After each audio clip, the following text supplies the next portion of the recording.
Hello everyone, welcome to my The Real Housewives of Atlanta official channel. I hope everyone is having a wonderful day.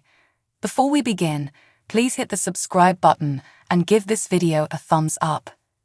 Atlanta is already seeing a lot of behind-the-scenes conflict from Real Housewives. Weeks ago, Sheree Whitfield's return to Bravo's highly acclaimed series was confirmed.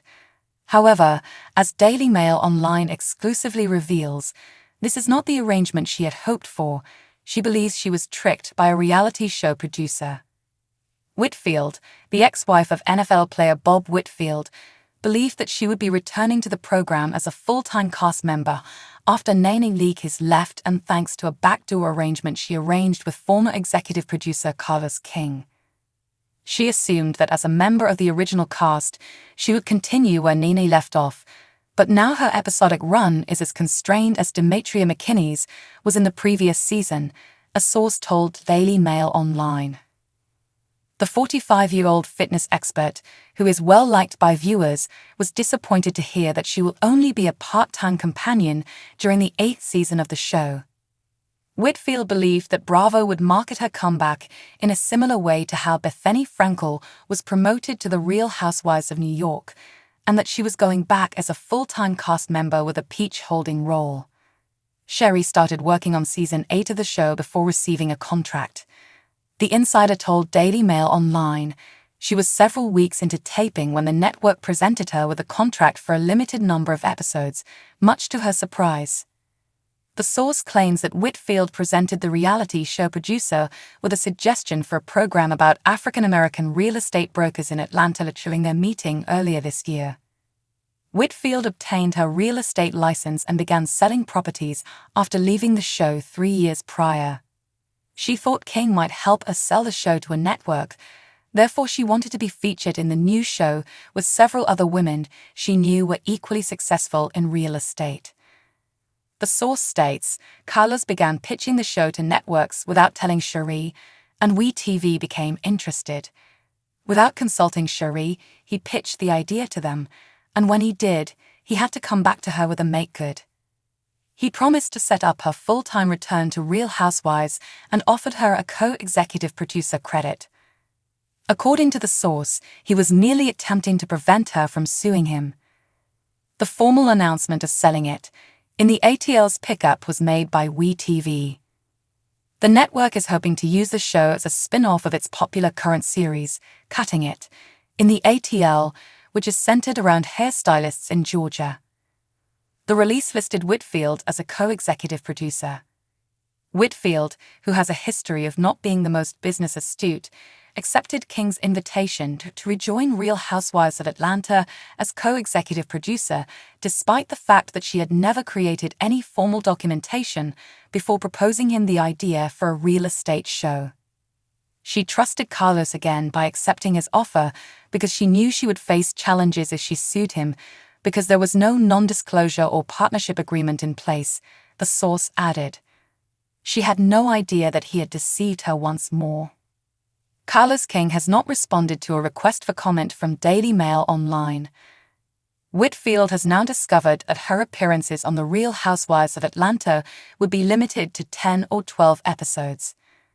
Considering that Bravo has authorized 24 episodes for this season and is planning a 3-part reunion finale, that seems insignificant.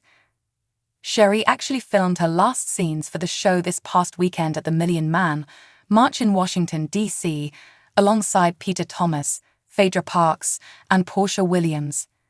The source stated that this is the final time fans will see her on the program, and that, like Demetria, she probably won't be there for the reunion.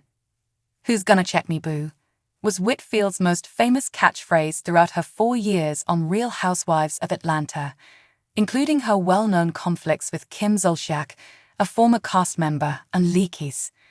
Later, the two-parent divorcee introduced Zolciak to her spouse, NFL player Kroy Biermann.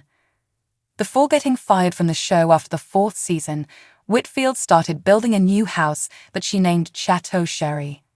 Even after 3 years, the property is still incomplete. The launch week of both reality series is the same, Selling It, on November 5 in the ATL, and on November 8 on The Real Housewives of Atlanta, Season 8. The contentious divorce dispute between Kim Zolciak and Kroy Biermann doesn't appear to be ending anytime soon. According to a source who spoke with People following reports of 2 police visits to their Georgia home in as many months, the couple is still under the same roof. Right now, it's a money war, the insider says. The insider adds that despite an effort at reconciliation as recently as this summer, the ex-couples are not trying to get back together. People has gotten in touch with the 45-year-old Zolciak and the 38-year-old Biermann. The stars of Don't Be Tardy still reside in a chaotic home. After Biermann allegedly seized Zolciak's 2 cell phones and shut her out of the main bedroom for many hours last week, Zolciak phoned the police to their Georgia home. TMZ, which also covered a related event captured on police bodycams in August, initially released details of the incident. The Real Housewives of Atlanta actress stated she needed to leave because I don't feel safe here in the 911 call that POPLA was able to obtain. The couple's 4 children were in the house, according to Zolciak, but she made it clear that they were only sleeping in their rooms and weren't part of the argument. The professional football player filed for divorce a second time in August, only a few weeks after making a brief attempt to reconcile with his divorcing spouse. 4 months after he and Zolciak moved to formally dissolve their 12-year marriage in May, Biermann filed again, this time declaring that his marriage was irretrievably broken. People was able to secure a copy of his new petition. During their brief reunion attempt in July, a source told POPL, "They're still all over the place. For them, every day it's a fresh start." Back in September, Zolciak told her fans that the couple was still working on their relationship, despite Biermann's second divorce petition. Kim stated, "I'm living here and not going anywhere," in an Instagram story that has now expired. "We've been working on our marriage and cohabiting as husband and wife," she went on. "There are too many lies every day." The Bravo celebrity and the former NFL player seem to have had a falling out over their relationship's financial burden. Their Georgia mansion entered foreclosure in February, but the pair prevented the property from being put up for public sale. Biermann also filed a lawsuit in August, claiming that he was the only one who could sell their family's house without Zolciak's approval. According to court records that POPLA was able to access, the sale might assist in the couple's significant debt being paid off.